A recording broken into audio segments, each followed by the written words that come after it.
Khamzat turns on Belal Muhammad. Khamzat Chimaev and Belal Muhammad were once on the same page, both vocal about their support for Palestine, both respectful of each other's faith. At one point, they even took a friendly photo together, the kind of moment that makes fans wonder what could have been if they fought. But that relationship is officially dead. In a recent interview, Belal floated the idea of moving up to middleweight if Khamzat beats Dricus du Plessis. His goal? To fight Khamzat for the title. That didn't sit well. Khamzat reposted their old photo with a simple caption, "He's crying again." But he didn't stop there. "Yes, he called me a Muslim brother," Khamzat wrote.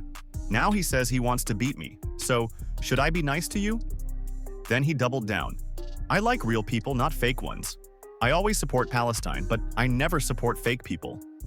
From friends to enemies in one post. Colby Covington versus Henry Cejudo. Poker fight?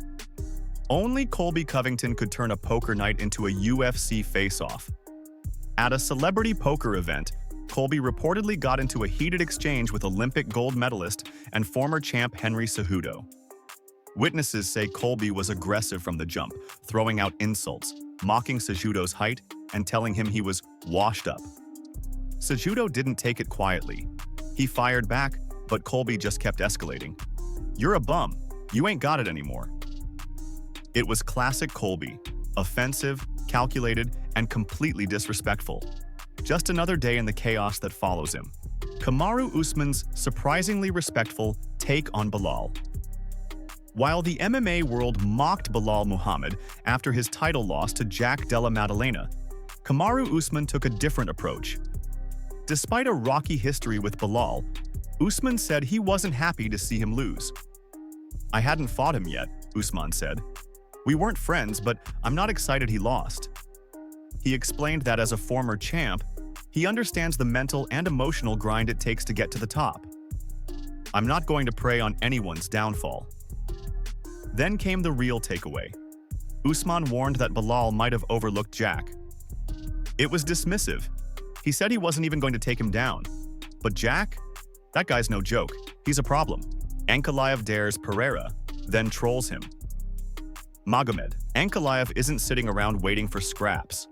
He revealed he was offered a rematch with Alex Pereira for International Fight Week, and made it clear he's ready. "If the man don't want it, let's move on.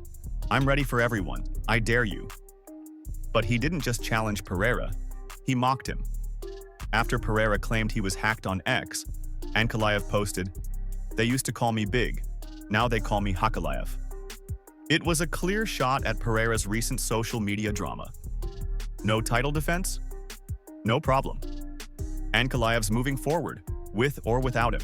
Whitaker breaks down. JDM's rise. Robert Whitaker doesn't throw around praise often, but when he watched Jack Della Maddalena dismantle Belal Muhammad, he couldn't hold back. "I expected more takedowns from Belal," Rob said, "but Jack's takedown defense is legit." Whitaker broke down JDM's fight style, how his striking naturally discourages wrestlers, how he reacts instantly when an opponent grabs for the legs, and how he dominates the mid-range. He's playing with fire in that space, and winning every time. 10 out of 10. He hasn't lost yet. He owns that mid-space. Jose Aldo hints at retirement after Zahabi loss. The legend might be done. After a tough decision loss to Ayman Zahabi, Jose Aldo posted a series of emotional photos on X and included a caption that sounded like a final chapter. "This may have been my last time inside the octagon," he wrote. But the real story? Aldo said the toughest battle wasn't with Zahabi, it was internal. While cutting weight, something inside me said, "You don't need to do this anymore." He thanked Dana White, Lorenzo Fertitta, and his fans. "You were the fuel behind every walk to the cage. You made me a king." Whether this was truly his final fight or not, Aldo's message was clear. He's made peace with his legacy. DC breaks down. JDM versus Makhachev. Daniel Cormier has seen it all, and he's already looking ahead to what could be the next super fight. Jack Della Maddalena versus Islam Makhachev. After JDM's win, UFC officials teased the possibility. DC thinks it's legit. Beating Belal is the perfect prep for Islam, he said. Strong wrestling base, solid pressure. But Jack handled it like a veteran. And DC made one thing clear. It wasn't about what Belal didn't do. It's about what Jack did. He fought beautifully. Now he's the champ. And if Islam goes up, we've got a serious fight. Aspinall calls out, UFC over Jones. Delay. Tom Aspinall just broke the record for longest reigning interim champion in UFC history. 535 days. His response? That's bull. He's tired of the waiting game. The interim title isn't enough anymore. He suspects money is holding up the Jon Jones fight. He's got 1,000,000 miles on the clock, Aspinall said. I'm the most dangerous guy in the UFC right now. He knows that. Tom says he's done being patient. We either fight or I move on. I'm bored. That's a message to the UFC and to Jon. PED accusations thrown at Belal Muhammad. Just days after losing to JDM, Belal Muhammad is facing a new controversy.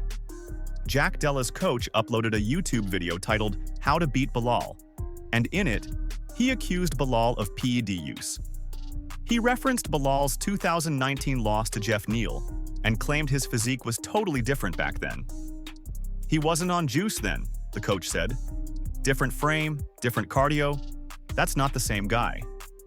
It's a heavy accusation, one that hasn't been proven. But in the court of public opinion, the damage is already done.